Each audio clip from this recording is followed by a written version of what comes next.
మరి ఆ రోజు మరి కేసీఆర్ గారు మరి ముఖ్యమంత్రులుగా జగన్మోహన్ రెడ్డి గారు ఇద్దరు ముఖ్యమంత్రులు కూర్చుని గోదావరి ఎగువ నుంచే రోజుకి 4 టీఎంసీలు చొప్పున 100-120 రోజులు 400-450 టీఎంసీలు శ్రీశైలంకి నాగార్జున సాగర్ కి తీసుకురావడానికి ఆ రోజు ఇద్దరు ముఖ్యమంత్రులు నిర్ణయం తీసుకుంటే మరి ఈ రోజు దానికి విరుద్ధంగా మరి ఆ యొక్క పార్టీ నాయకులు మాట్లాడుతూ ఉంటే మరి ఆనాటి ఒప్పందంలో గాని ఆ రోజు నిర్ణయంలో తీసుకోవడంలో గాని భాగస్వాములైనటువంటి ఆనాటి మన రాష్ట్ర ముఖ్యమంత్రి ఈ రోజు కూడా పెదవి ఇప్పకపోవడం. ఎందుకంటే నేను రాయలసీమ బిడ్డ అని చెప్తూ ఉంటాడు. ఈ రోజు అటువంటి రాయలసీమకి పోలవరం బనకచర్ల ద్వారా రేపు ఆ రాయలసీమ ఒక పచ్చని పైరులాగా మారుతున్నటువంటి పరిస్థితుల్లో అటువంటి రాయలసీమకు అత్యంత అవసరమైనటువంటి ప్రాణధార జీవధార అయినటువంటి పోలవరం బనకచర్లకు సంబంధించినటువంటి మరి ప్రాజెక్టుకు సంబంధించి నాడు నిర్ణయంలో భాగస్వాములైనటువంటి నీ తోటి నాయకుడు ఈ రోజు దానికి అభ్యంతరాలు వ్యక్తం చేస్తూ ఉంటే మరి రాయలసీమ బిడ్డనని చెప్పుకునేటువంటి వ్యక్తి మరి ఈ రోజు దాని మీద నోరు విప్పకపోవడం కూడా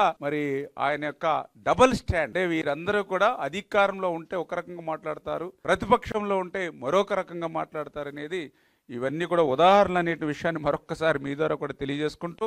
అంచేత దయ ఉంచి మరి ఏదైతే ఇక పోలవరం బనకచర్ల అనేది చాలా పూర్తిగా వృధాగా 3000 టీఎంసీలు ఏదైతే ప్రతి సంవత్సరము సముద్రంలో కలిసిపోతుందో ఆ సముద్రంలో కలిసేటువంటి నీటిని మాత్రమే ఆ దుర్భిక్షమైనటువంటి రాయలసీమకు ఉపయోగించుకునేటువంటి భాగమే ఈ పోలవరం బనకచర్ల తప్ప దీని ద్వారా ఎగువ రాష్ట్రానికి 1.1% కూడా నష్టం లేనిటువంటి స్థితి, 1% కూడా నష్టం లేనిటువంటి స్థితి అని చెప్పి మరొక్కసారి మీ ద్వారా అందరికి కూడా తెలియజేసుకుంటున్నాం. Thank you.